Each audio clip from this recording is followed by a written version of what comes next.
Birthday mo, merong surprise sa iyo. Di ba yan ang ina-expect mo na? Sino ang may sabi sa iyo? Sino ina-expect mo na mag-aano sa iyo ngayon? Ayan, Nay. Teka lang po.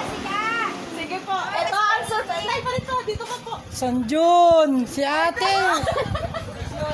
Ayan, Nay. Ito ang surprise. Si Sanjun at si ate. Surprise. Ah, sila ate pala. Oh, hindi alam. Ayan. Oh.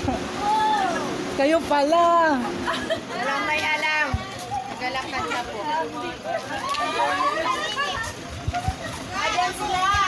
Ang inasabi ko ito na surprise sa lugar. Kaya pala, wala kaming kaalam-alam.